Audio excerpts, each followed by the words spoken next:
The topic that I'm going to talk to you about today is on ocean acidification. I'm Wilson G. Mendoza. I'm a postdoctoral scholar at Scripps Institution of Oceanography, University of California, San Diego. So before I talk about ocean acidification, let me give you a preview of the natural carbon cycle to give us an idea what are the triggers of ocean acidification. So as shown here, these various human activities such as burning of fossil fuel, deforestation, human or animal respiration is responsible for emitting carbon in the form of carbon dioxide in our atmosphere. And some of this CO2 gets absorbed in our oceans, and some are converted into plant matter via photosynthesis. Now, assuming a relatively stable acidity level of our ocean, this is the dissociation of carbon dioxide in seawater, where CO2, when it gets dissolved in seawater, react with water to form carbonic acid, and carbonic acid dissociates into bicarbonate and producing H plus here, and the bicarbonate further dissociates to form carbonate ions and H plus. So as you can see here, the H plus that is being produced is responsible for making seawater acidic. However, that change is actually very small, very minimal. It is because when CO2 dissolves in water, it partially dissociates to carbonate ions because of the buffering effect of this bicarbonate. So meaning that ocean acidification does not necessarily imply that the pH in the ocean will go below 7. But rather it means that there's a reduction in the pH in the ocean pH. And we can also look at it in a different perspective. This is the Jerome plot. So in here, in the x-axis, your pH, your y-axis is the fractional contribution of the bicarbonate, carbonate ions, and CO2, and in the z-axis, your H plus concentration in mole per kilogram. So and the different thickness of the lines here corresponds to the measurement at different temperature, salinity, and pressure. So as we can see here, this shaded line over here, as a reference, let's say 8.4 to about reduction of pH to about 7.8. So this reduction here, we can see that there's a corresponding increase, a slight increase in the bicarbonate ion and a significant drop in the carbonate ions in here. So that's one of the other way of looking at other events of the carbonic species occurring in seawater when pH is reduced.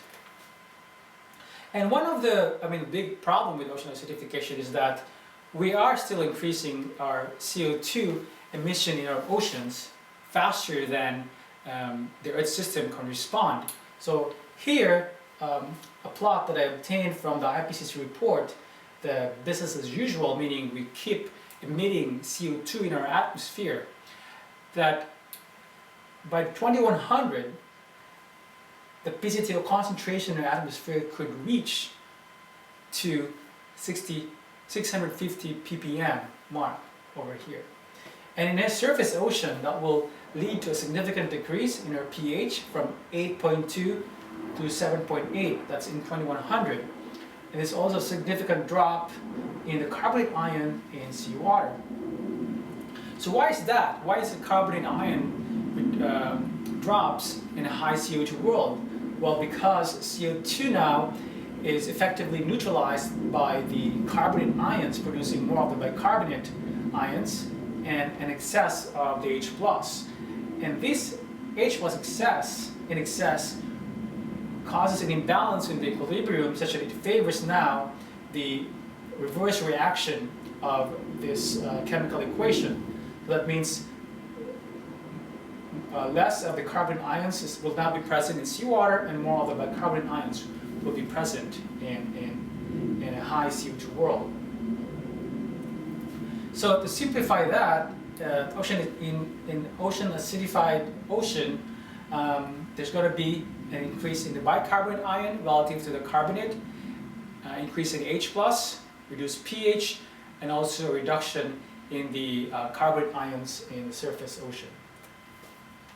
But for you to be informed of the current CO2 concentration in the atmosphere, you can refer to the Keeling curve.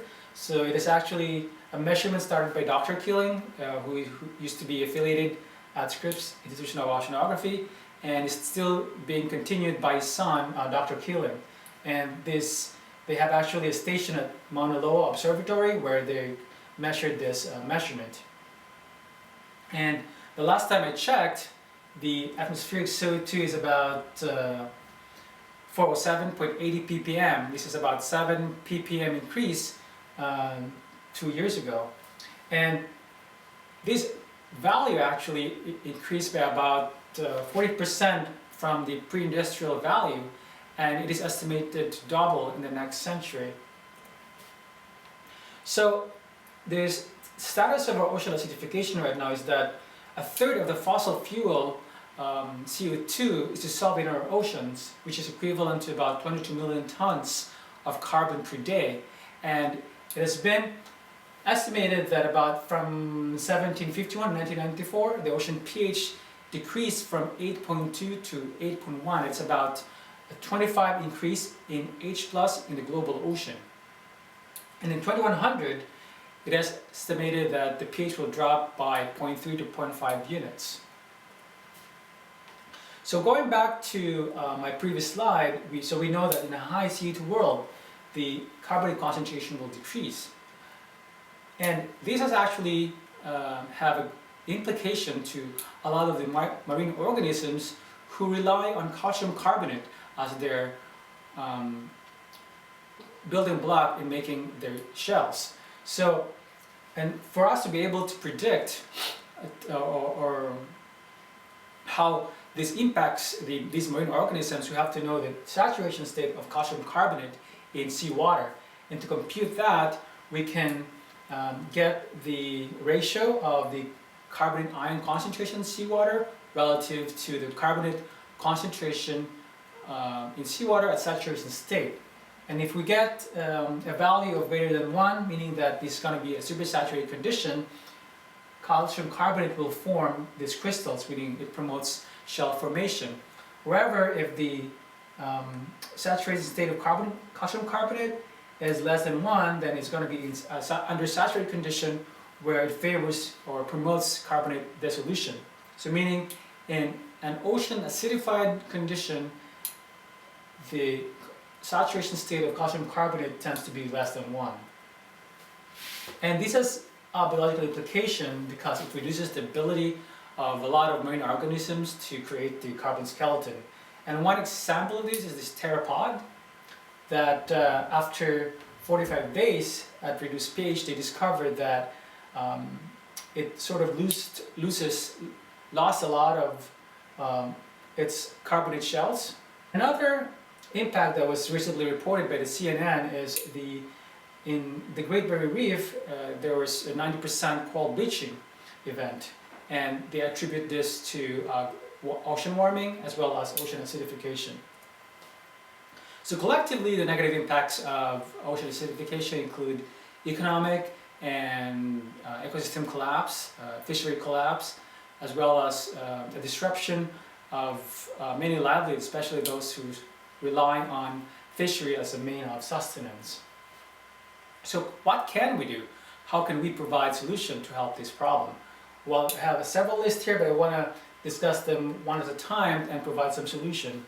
So one is support adaptation recommendation. That means we can potentially, instead of using fossil fuel powered vehicles, we can use the public transport or use bike to go to work if it's a biking distance.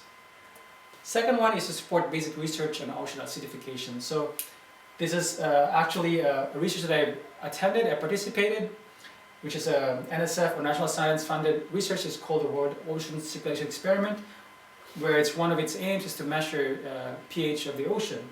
So this is the Nathaniel Palmer icebreaker ship that I was on, and on board was this CTD ocean sampler, where it actually collects seawater at different depths. And this is my station here. This is the pH measurement station, where we can measure pH at really low concentration using the colorimetric technique. And the third one is to increase opportunities for cooperative research partnership. And I was able to talk to Dr. Andrew Dixon, who's one of the leading experts in ocean acidification research at Scripps Institution of Oceanography. And he told me about this scientific panel that was created 2 weeks ago, actually. So this is the West Coast Ocean Acidification and Epoxy Science Panel. So he said it was created because the US and Canadian West Coast will face some of the earliest and most severe impacts of ocean acidification. And so that's why this panel was built, to be able to provide management options to address the ocean acidification problem. And this is a collaborative effort between California, British Columbia, Washington, and